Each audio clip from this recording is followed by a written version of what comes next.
Hey, what's up, everybody? Welcome back to Twisted Guidance Tarot. I'm Poetry. I'm here to do another deck reveal. I know I buy a lot of decks.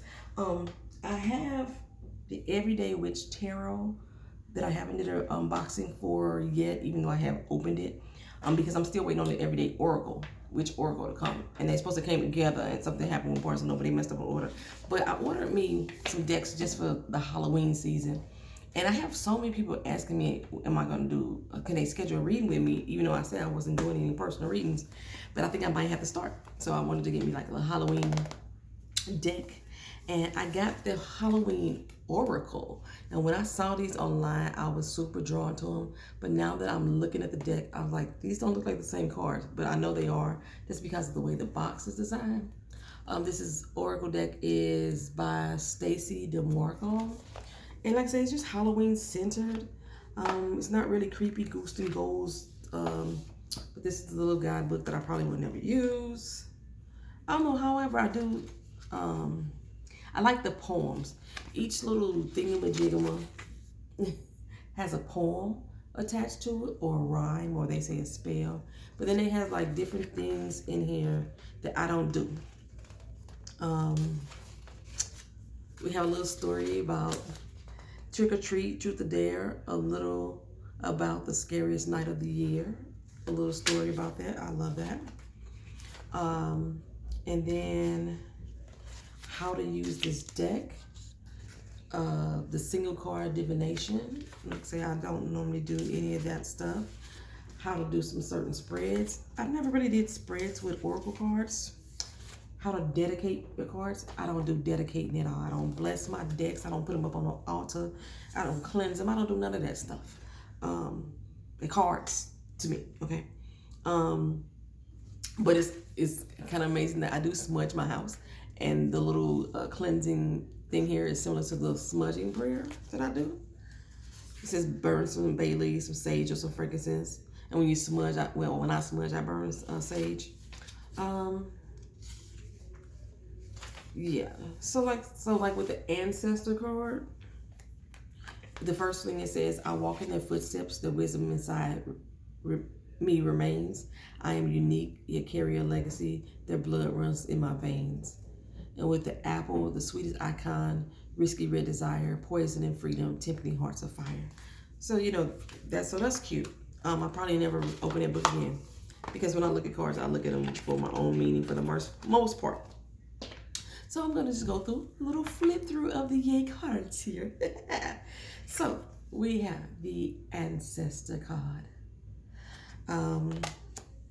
Love and legacy of our DNA. I see being rooted, being grounded. Like I said, dealing with the ancestors, like being connected to who you are as a person.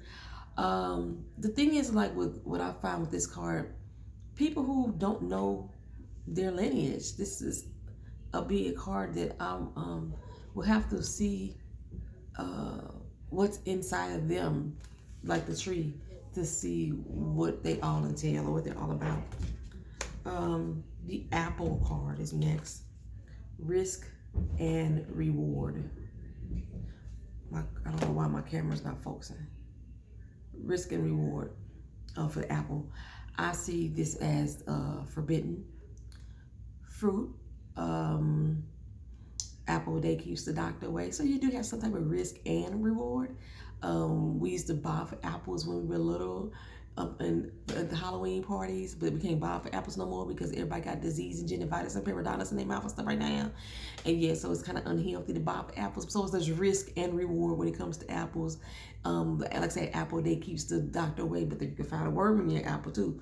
One bad apple can spoil the whole bunch, girl. All kind of stuff can go on with that. All right. The next one, the Barmbrack. It says sweetness and energy. I have no freaking idea what a Barmbrack is, so I might have to look in the book for this one. Sweetness and energy. It looks like a loaf of bread.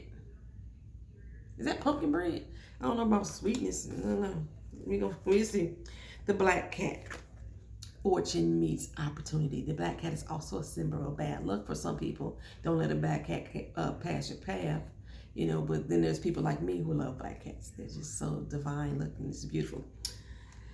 The cauldron, synergy and energy. Is that say? No, synergy and healing. So like even though this card says synergy and healing, I also see the cauldron is getting in somebody's business, mixing up things, trying to learn the truth.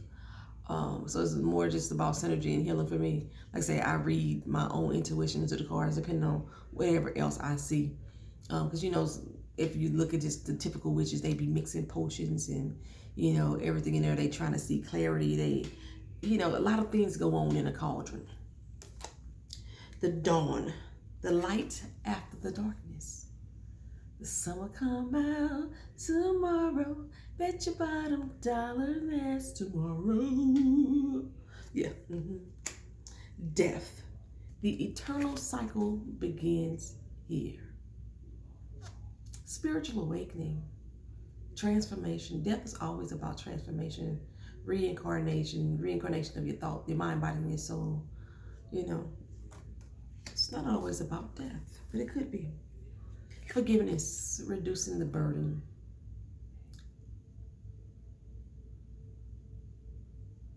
Giving, receiving,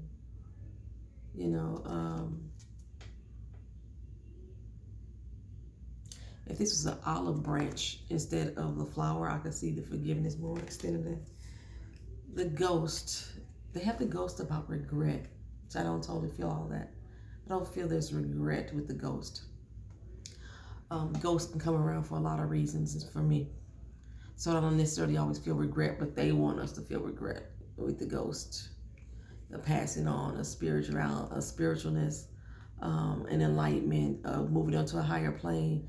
I see a lot of things. A new plane of existence. It doesn't say I don't necessarily see death. I see a transition, moving to a higher plane of existence, a mental higher plane. But they want us to see regret when I see this card, and I just don't. Okay, the graveyard, unnecessary fear. I can attest to this because I have a fear of death. I don't want to die. I know it's supposed to be a transformation to a new, but I don't want to die. But the graveyard, the unnecessary fear. People fear graveyards. But most of your loved ones are there. A lot of people I know go to graveyards to talk to those loved ones to get answers. So you could go seek information from your ancestors and your, So I find different meanings in this card as well. The earth, or the earth is H silent. I don't know. Happiness in our hearts and homes.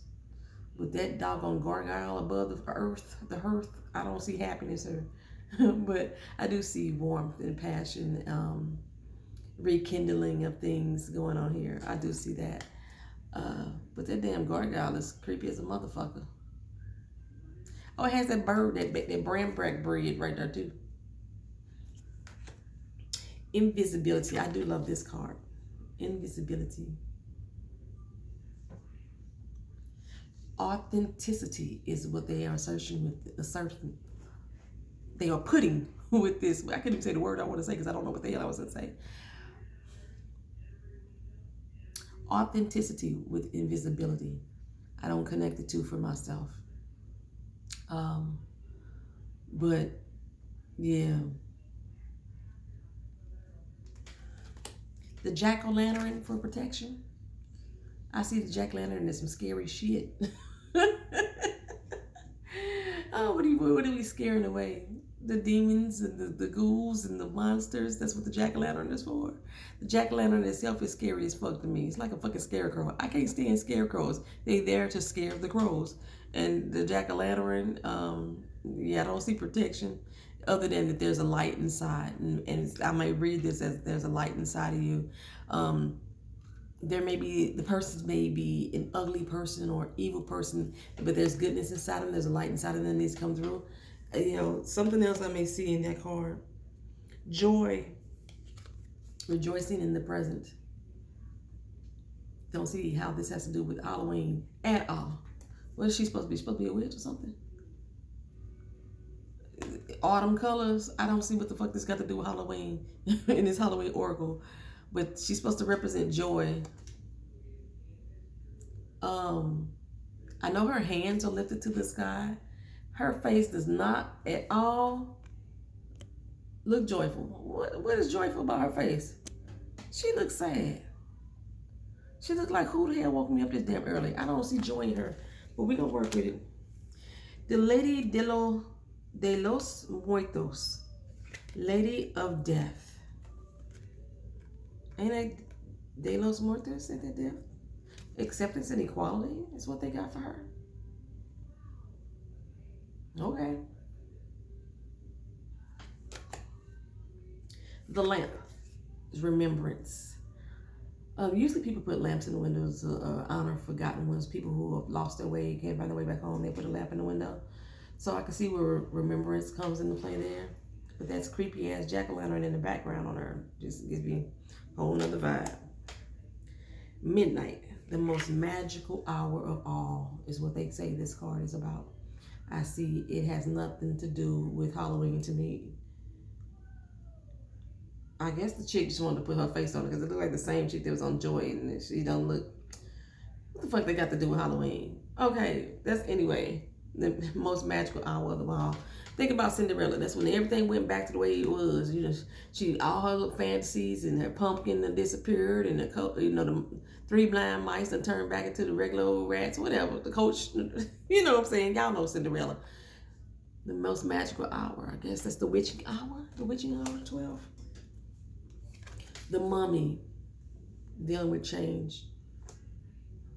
This particular mummy here has nothing to do with Halloween for me. You know, you see mummies and ghosts and ghouls. I was a mummy one year for Halloween. This mummy is all Egyptian centered to me. Like I said, I don't know. When I looked at these cards, I did looked at the video online and saw these cards. I was like, I was so drawn to them. I don't see that shit here. I don't know what these on these cards. I don't know if they different. I'm gonna have to. The Night Songbird, Hidden Talents. It's a fucking cardinal. It looks like a demonetized cardinal. Not demonetized, a demonized cardinal. Night Song, Hidden Talents. With hidden talents that I don't see that in this card. I may not use this deck at all. Wise Owl. Seeing wise action. I agree with that about the owl, but they look like a cat in the back. The owl is full of wisdom. The skeleton as a sign of strength. I would see this as skeletons in the closet. You got something that you hide. I wouldn't see it as strength. Like I said, I might give my own meaning to these cards. They had the damn skull got a crack in it. Then comes a series of skulls, evidently. The skull of darkness to wind you to mind. Why can I speak? The skull of darkness, dealing with blind spots. There's a candle on top of his head.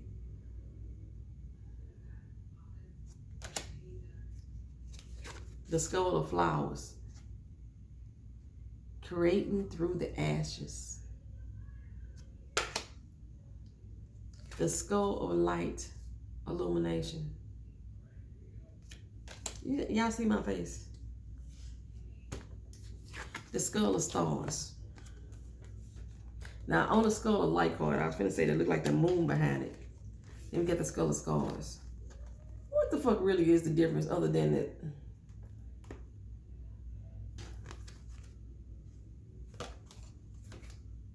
I'm disappointed.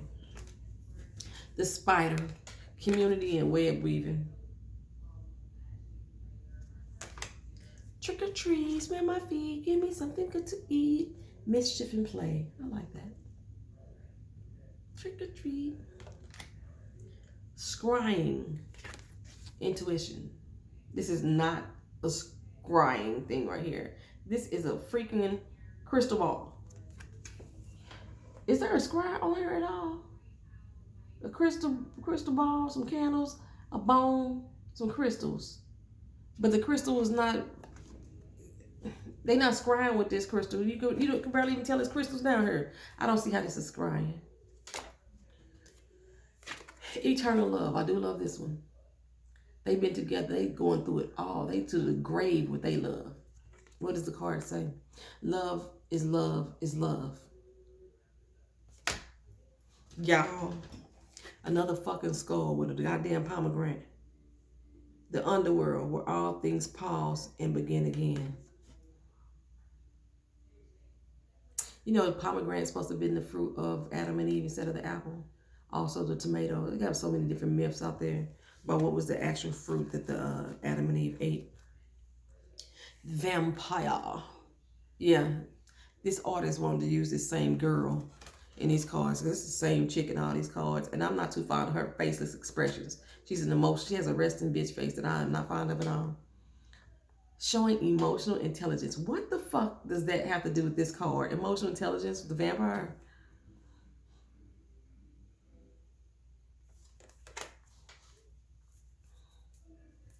The veil is about the future. That's what that says at the bottom. Houseway.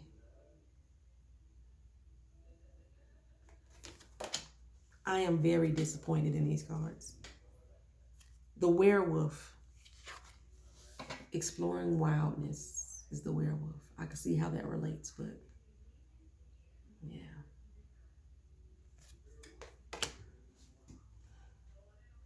Winter.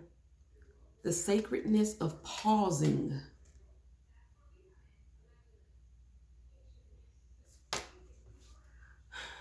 The witch. The earthly weaver of the worlds. That should have been the spider. The witch is the earthly weaver of the world. And that looked like the girl again. I ain't seeing it. I ain't feeling it. The zombie is about control. This card right here should be about transformation, reincarnation. If you're going to bring out a fucking zombie, they supposed to be dead, but they come back to life. And they come back to life with a hunger. Control? I'm really disappointed in this deck. I bet y'all ain't never heard somebody say that. We do a deck review and we talk about this. This is the Halloween Oracle. Stacey DeMarco. Lifting the veil between the worlds of every night. The back of the box, I do like the box though. Experience the scariest night of the year every year. Unleash your inner monster. Or trick or treat your way into a connection with the most magical and scary night of the year, Halloween. Now you can harness the eerie power of Halloween every night of the year. Encountering black cats, zombies, vampires, witches, werewolves, jack-o'-lantern, skeletons, mummies, and characters from the Mexican Day of the Dead tradition, including Lady de los Muertos, exquisite candy skulls, and more. There was a candy skull in her? This is supposed to be a candy skull? Whatever. Each of the 36 richly illustrated cards has an accompanying meaning in the guidebook that features rhyming couplets like those used in ancient storytelling, as well as a message of divination for you based on the aspect of Halloween tradition. Y'all see my face right now? I'm so not impressed with these cards. Not at all. If y'all like them, y'all think these cards are cute, if you want them, send me an email at mytwistedlife, life spelled LYF, @gmail.com. I will send you this deck. Thank y'all for being here. All right, peace.